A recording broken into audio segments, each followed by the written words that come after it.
Commencing countdown. 3, 2, 1. This is the Contracting Experience, connecting government contracting professionals to the world around them through conversations with acquisition influencers, insights into evolving hot topics, and sharing lessons learned from the field.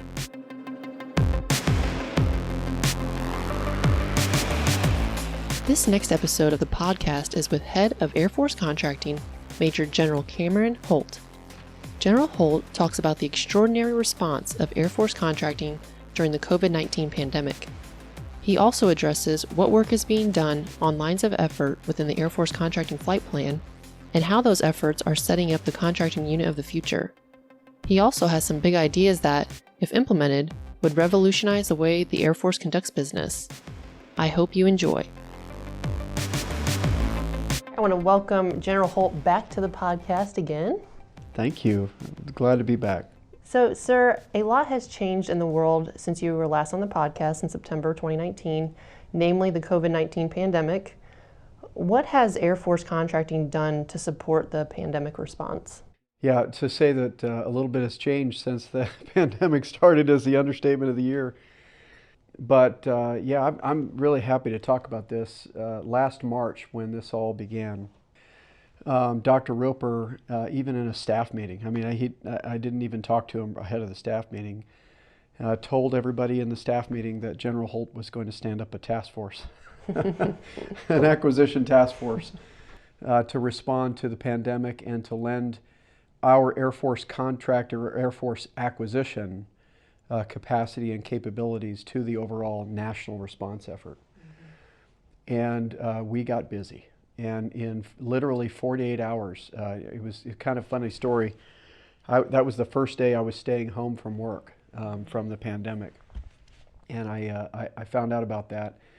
And the VPNs were down, they were overloaded. I literally had a government iPhone 6, that's all I had. And so in 48 hours out of an iPhone 6 in my living room, we stood up an acquisition task force around 4 lines of effort. And we stood up this task force in a very unique way. As you know, in contracting, we deploy a lot, and we do battlefield contracting. And I can tell you the way that we set up this task force is exactly how I would go about setting up a task force on a battlefield. The same sense of urgency, very small task force staff, but big execution pipes with very, very strong leadership across the board. And so we stood up 4 lines of effort. The first line of effort was called relief, and that was all the big pipes of acquisition across the acquisition community. Dr. Roper sent out a note asking all PEOs to identify volunteers. And of course the MAGCOMs did as well, and so that's how we got started with that. So relief was postured to support FEMA initially, and then also the Department of Homeland or Health and Human Services, DHHS, throughout the fight. Line of effort 2 was called resilience. And this line of effort was to leverage our role that we had prior to this as the executive agent for all of DoD for DPA Title III spending. So DPA is Defense Production Act, and we had done this before, working on defense industrial base projects that expand capacity, manufacturing capacity. But in this line of effort, we were going to leverage that capability, but use it to shore up key capabilities that were threatened by COVID-19. And so that was line of effort 2. Line of effort 3 was called recovery.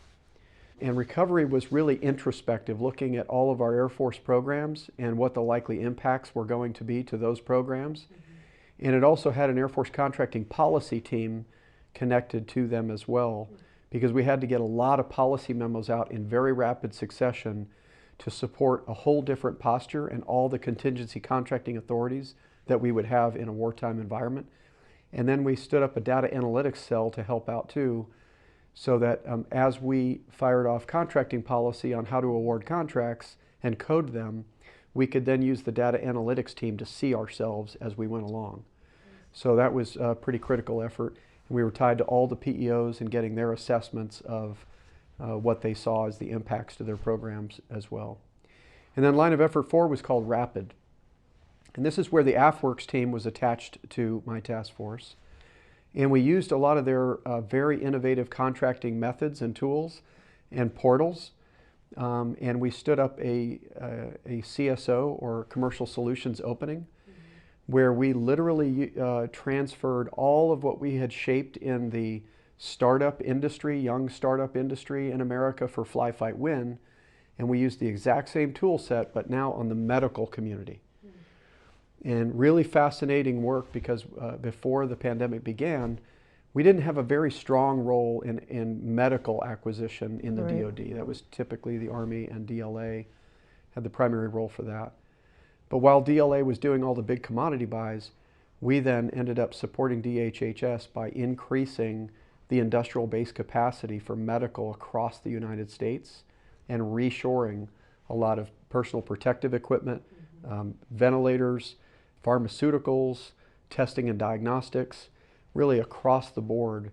We became the primary agent for increasing the capacity expansion.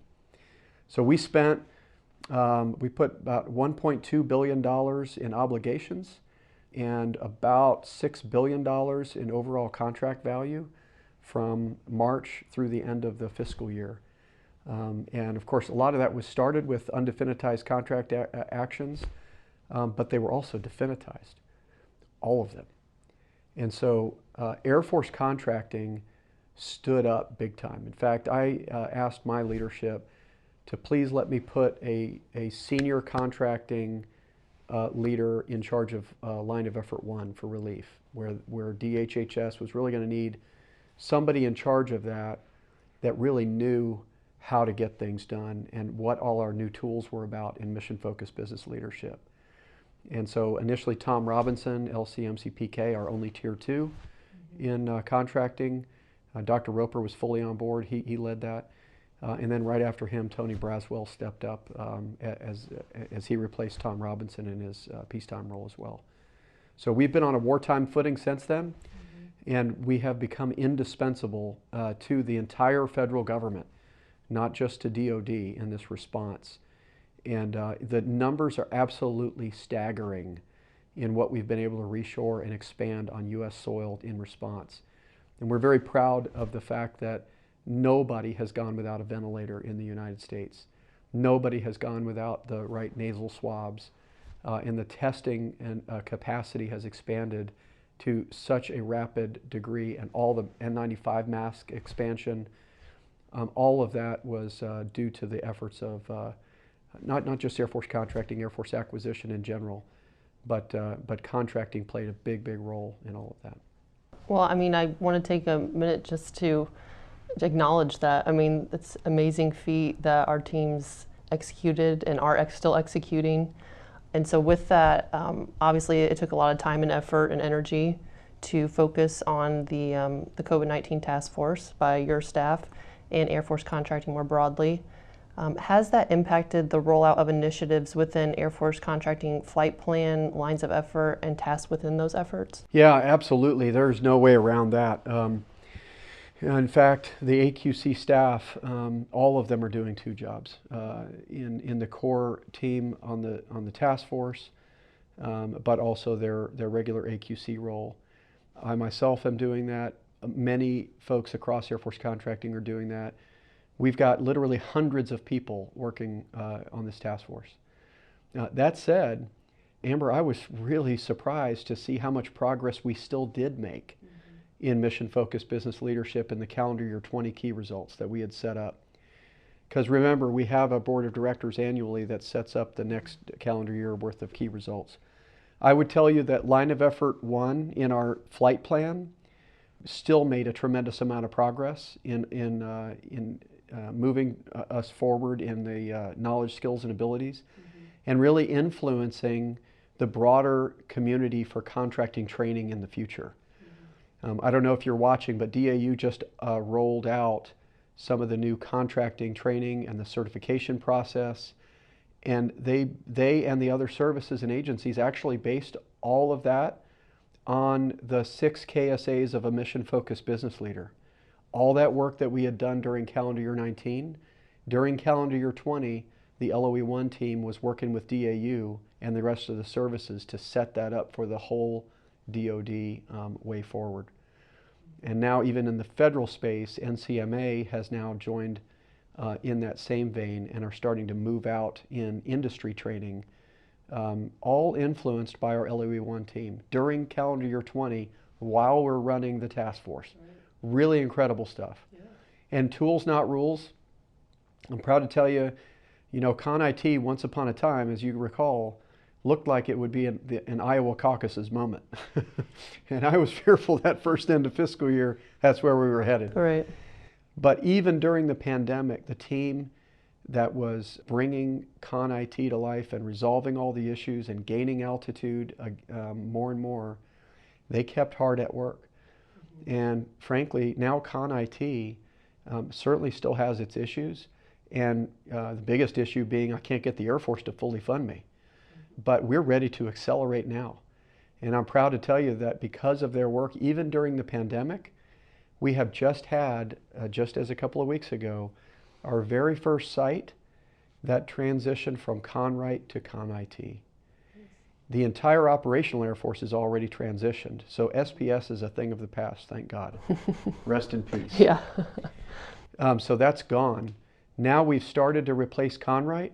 And that never would have been possible if the Tools Not Rules team had not stayed somewhat on track. Right.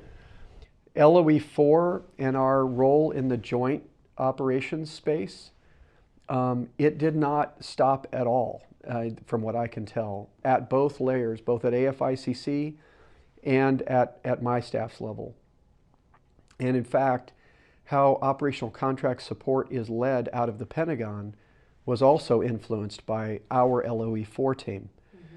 So the Joint Staff and OSD have now revamped their entire, what they call Functional Capabilities Integration Board for operational contract support, wartime contracting. Mm-hmm. They've revamped it around our LOE4. So everything that we said that FCIB was not functioning well at and just doing administrative work, and the biggest issue they worried about was when the next reg update was coming up. Mm-hmm. And now they've completely flipped that around to where we're listening to combatant commanders and their OCS plans, and the Pentagon is now in the position of fixing those barriers that the combatant commands have. And the Air Force is playing a leading role in all of that, and largely in part due to the progress that was made during calendar year 20. Right. LOE3 was the LOE that I think was most impacted, because LOE3, which is owning the high ground, optimizing the acquisition enterprise. There is a lot of big ideas in LOE3 mm-hmm. that relies not only on contracting, but other functions of the Air Force to come alongside our key results teams mm-hmm. and work in concert with us. And that almost was non-existent during the pandemic response. So now we're getting back on board with that. In calendar year 21, we now have 84 key result teams operating simultaneously, and we're not done with the DAF Act response either. So if the question is, can we do both at the same time? The answer is yes. I am mindful of the fact that people are tired, but I also understand, and I think our people do too, this response effort is so critical, and mission-focused business leadership with the threat we face that's imminent with China is so critical. I think our people are really exhilarated as well as being tired. And I know it's not the reason why we do things, but I have to tell you, this response has been kind of like what I call an early graduation exercise for mission-focused business leadership. Mm-hmm. Air Force contracting, I am not kidding you, is the toast of the town in DC.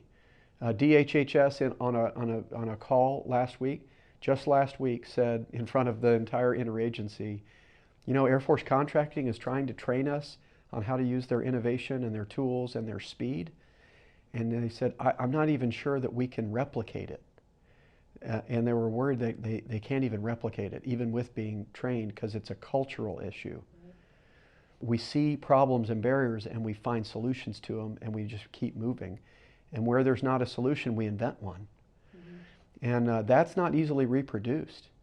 And we have a couple of Packard Awards now, which is the highest acquisition award in DoD, one for the flexibility in contracting for our whole contracting community, another one for our LOE2 team, in the pandemic response, the resilience team that worked DPA Title III on behalf of the nation and shored up a lot of critical defense capabilities at just the right time.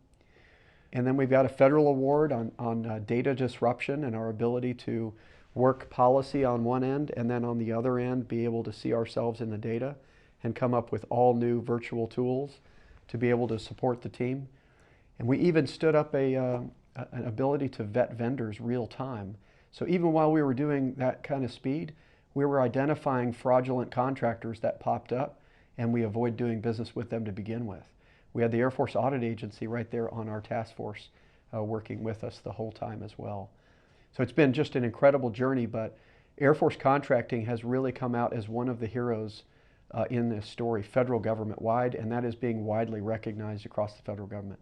It's not why we do it, and I've said this before, we don't necessarily want the credit, but we certainly are getting the credit, and that's good, and it only reinforces the journey we're on for air and space power as well. For sure. And people should be proud of the work that they're doing, and I know that means a lot to people right now. Absolutely right, and we've taken it very seriously to make sure the recognition gets out, and so I've signed out literally hundreds of military and civilian awards, both the Air Force Service Medal, and I don't know this for sure, but I think from a single organization, we've awarded more civilian medals than I think any organization ever has in the past, any single organization. We actually ran the Air Force out of the little certificates that are printed, and in fact, earlier today, I was able to hand off a bunch of really thick folders to several organizations here at Wright-Patterson Air Force Base, filled with signed certificates and medal packages for both military and civilians. But I've just been so humbled to be able to lead both Air Force contracting and this broader acquisition response. And then just watching our contracting folks fly has just been really a treasure for me. Well, and as you mentioned, it's kind of letting them fly in that mission-focused business leadership, culture that you set out to build, and this was a way to do that. I think none of us saw coming, but absolutely, they were able to live it and are living it real life. I can truthfully tell you, I've been in several different battlefield situations in war zones, doing contingency contracting. What we just have done in Air Force contracting writ large, civilians, military, the whole diversity of our team, is every bit as fast as what we would do on a battlefield. And we did that as a pickup game. Right. With no prior plan to go do it. And that is very humbling, and it just confirms what I've told the chief, the vice chief, our leadership in AQ. You don't have another more innovative group of people than in Air Force contracting. And if you just let them free and let them go, they will hold to the core values. They will not do the wrong thing, but they will push the envelope of everything that doesn't matter. Right. And get results. I can tell you, very, very few of the multi-million-dollar efforts that we took on, some hundreds of millions of dollars, very few of them took longer than 45 days from tooth to tail. Wow. Really unbelievable. Yeah. So you are going after some big ideas via Air Force Contracting Flight Plan. Can you talk about an idea or two that, if implemented, would revolutionize how the Air Force conducts business? Sure, yeah. There's, as I said, there's 84 key result teams working simultaneously right now across our flight plan, 4 lines of effort, and the objectives that underlie those. I'll highlight a couple that I think if we can get traction with other functions and capture the imagination of leadership, and potentially Congress as well, which I've already started the process on, it will absolutely change the game, and it will flip the script to advantage United States in the fight with China. As I sit here right now, I have to tell you, we are falling behind. And we're far further behind than we were before the pandemic started. Over this last year, the United States has lost 2.3% in GDP, while China has gained 2.3% in GDP. For most of the Western world that's accountable to their population, this has been a huge hit. And the unemployment that has been created has been led by urban unemployment because of the safety measures that have been employed, but so many small businesses have gone out of business, and the economic engine of the United States literally stopped. And in places that the governments are not accountable to their people, they still were impacted, but not nearly as severely. And so now we have a situation where China was estimated to overtake the United States in being the largest economic power in the world by 2033. Now I just saw that estimate has now changed to 2028 as a result of the numbers I just gave you. The U.S. has about a $317 billion trade deficit with China. That doesn't look like it's going down. It looks like it's going up. And China is starting to make noises like they would like to, with even the support of the World Bank, replace the US dollar as the reserve currency in the world. And they're talking about even the renminbi or even a basket currency of some kind replacing it. If the yuan continues to strengthen against the dollar to what is predicted about 6 yuan to the dollar, that estimate of the China overtaking the U.S. as the supreme economic power in the world will drop even further to 2026. And I expect that we'll see that later this year. That means in 5 years we will no longer be the biggest economic engine in the world. And a lot of our businesses that don't do business with the DoD, they are forced to think about that very deeply, and in some cases do business in China or with China, as opposed to doing business with the DoD. And frankly, China can make investment decisions much faster than we can. We are still dealing with, believe it or not, we are still dealing with the planning, programming, budgeting, execution system that Robert McNamara came up with when he was Secretary of Defense during the Vietnam War. And that is the system that we still use for oversight of spending for defense and our national security. It is so gargantuanly slow, and we are so much slower at making investment decisions real time according to threats, that we've got to do something about that. So I'm going to talk to you about 2 initiatives that I'll pick out that I think are serious game changers if we can get support for them. One I've talked to you about before, I think, is called free cash flow. Every business in America operates with a free cash flow account. Every publicly held corporation does. And they incentivize their managers to operate and generate operating margin from operations, but do so in a way that frees up cash for the corporation writ large to reinvest. And so that's free cash flow accounts. And managers get rewarded for that. So they're incentivized to try to operate that way. And as that free cash flow comes up to the CFO or CEO level, they write what's called cash flow guidance. And those companies then deploy that cash in a way that they think is most beneficial to that company. So mostly it's dividends and it's shares buybacks right off the top. Somewhere in the distance, they actually do capital expenditures, CapEx, that support our programs. But to start off with, it's about shareholder value. So they are able to do that, and that's exactly how they operate all the time. What if we borrowed that concept and we said, in this struggle with great power competition, knowing that we're far slower at seizing opportunities and adjusting for threats, and that our companies, our defense companies' financials are not aligned with program execution, not at all.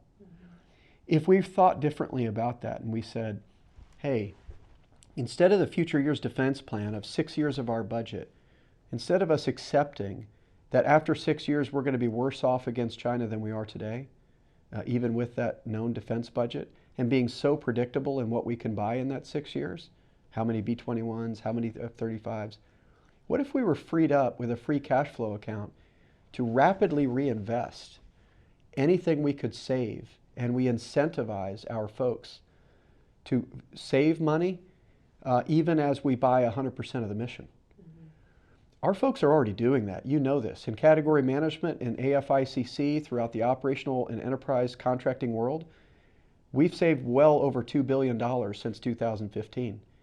You know how much money we've reinvested of that? Not one nickel. Not one nickel. And so what if we had a situation where that money could be identified as free cash flow? And instead of a CEO identifying the cash flow guidance, what if Congress did that for us? What if we did a pilot program where the 4 committees, defense committees of Congress, instead of approving a single above threshold reprogramming action, they approved cash flow guidance for the entire year of how we can identify and reinvest money.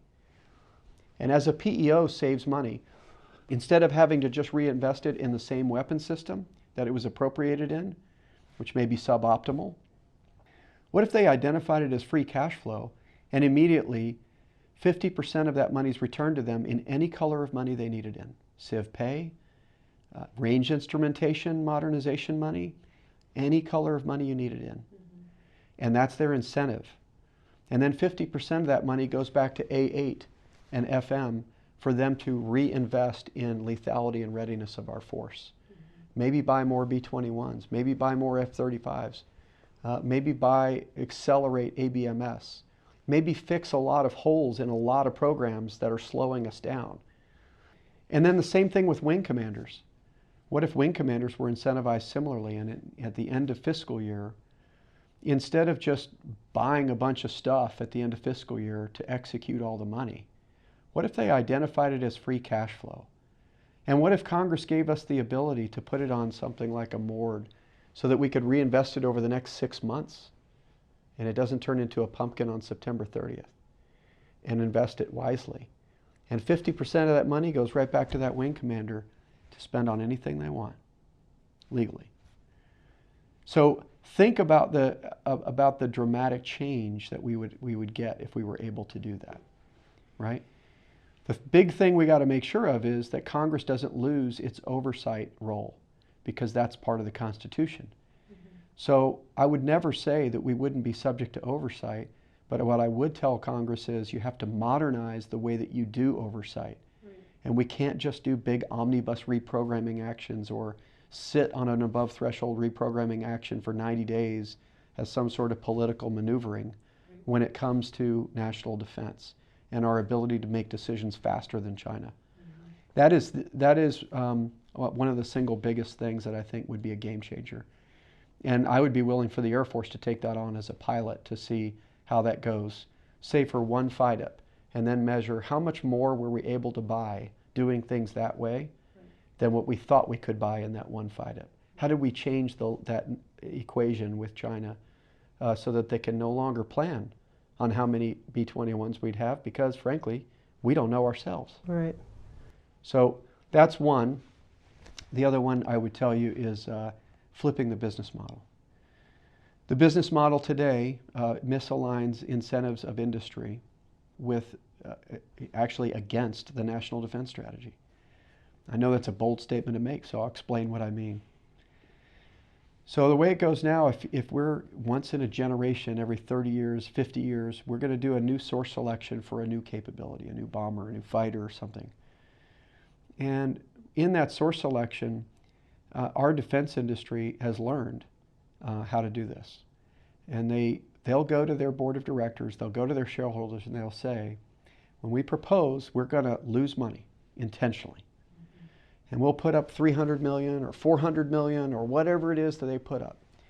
And we, stupidly, unfortunately, think we're saving money with competition. We're not. They're not doing this for altruism.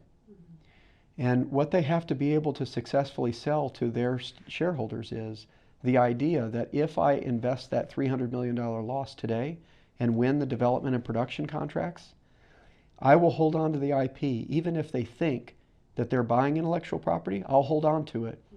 And we will make 4, 5, 6, 10 times this back later. Because remember, money later is worth less than money today.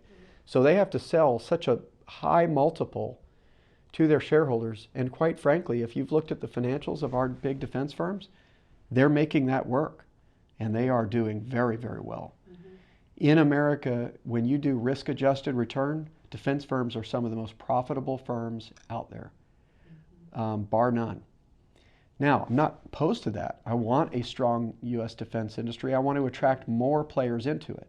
So I'm not against that. But what it results in is something very damaging to our national security. And here's how that goes.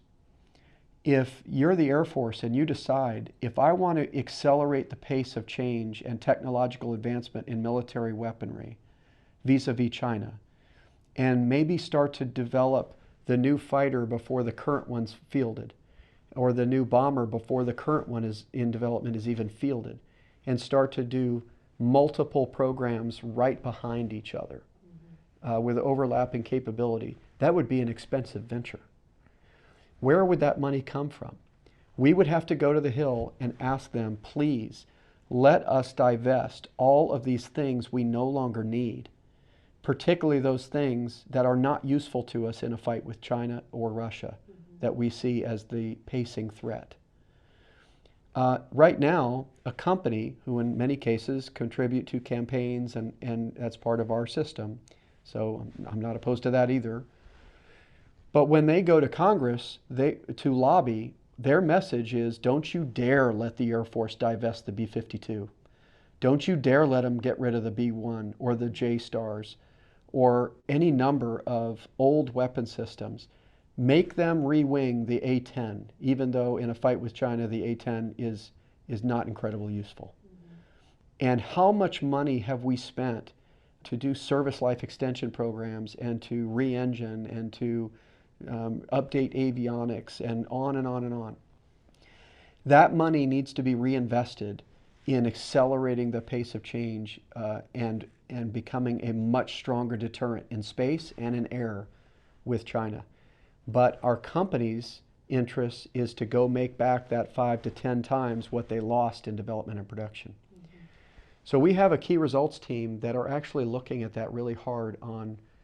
There is no way industry is going to support doing this voluntarily because they're making too much money with the current model, frankly. It works for them. But if we're really going to get after our national defense strategy vis-a-vis China, we cannot hold on to weapon systems for 30 or 50 years. I've even asked Congress or staffers to consider we need laws that say the military cannot keep a weapon system beyond a certain point unless we justify why we need to keep it, that it continues to be relevant. So that the default setting is that we will divest it and reinvest it in new technology. That's not the way it is today. But in contracting, I notice we have a couple of advantages. We own Section M. We own the requirements. So are we willing to use that? What if we were able to use our smart IP cadre team, which is working on this hard right now, in AQC, what if we gave people Section M language that said that if you attempt to buy in development and production, we will throw you out of the competition. It's not like we won't just select you. You will be non-responsive to our solicitation and we will throw you out.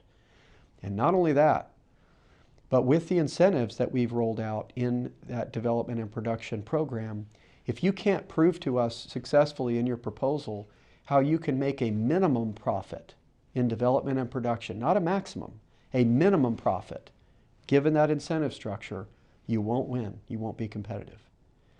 And in the same contract, we devalue intentionally the intellectual property immediately after production to the point where it's completely fungible, using open systems architecture and government purpose rights and even unlimited rights, where companies are making a new deal which says we're going to be profitable in development and production.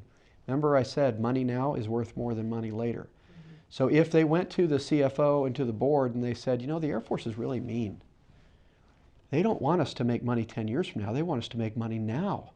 They want us to be profitable right now and attract all the best engineers into the state-of-the-art, cutting-edge technologies in development and production of weapon systems. But you know what? We really don't want to do that. We want to work on the B-52, right? I think it would be a tough sell on the business side to not support some of that change. You might see in the future, you know that we are all in digital acquisition in the Air Force, and we will continue to be.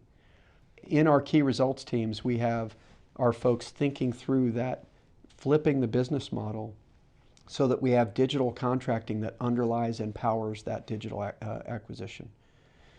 And this is part of it, is flipping that business model.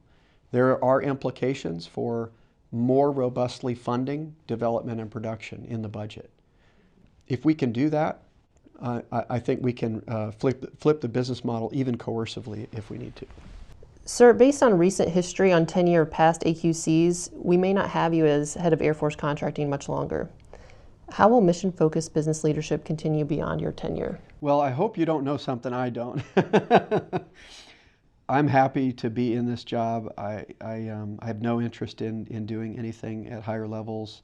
This is my dream job. This is what I've always wanted to do, although I didn't know that it was even possible. I thought I was going to be in for 4 years and get out. That was 30 years ago. And so I love our people. I love what we do, and I feel like it's been my job to reintroduce the Air Force to contracting and contracting to the Air Force. Because it is necessary now, given the threat we face in economics and information power, for our business leaders to step up and understand the end result of the mission and the threat, and then change the game. As far as the sustainability goes, look, no one person is indispensable. Not me, not anybody. And so the flight plan, in writing it down, gives us an opportunity to work all parts of this problem at once. And I often joke around that I'm Cortez and I'm burning the ships behind me.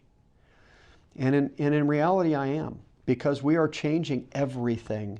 We're not just changing something, we're changing everything. We're changing in LOE1, we're changing even what people get paid. We've upgraded 1,200 positions out of 5,500 civilian positions have been upgraded. And I don't think we're done with that. We were paying the least in the whole federal government, and we had the best force out there, the most educated force out there. We're correcting that. The training, the new training we're adding for business leadership, for advanced business leadership, and then our SCO capstone course to come.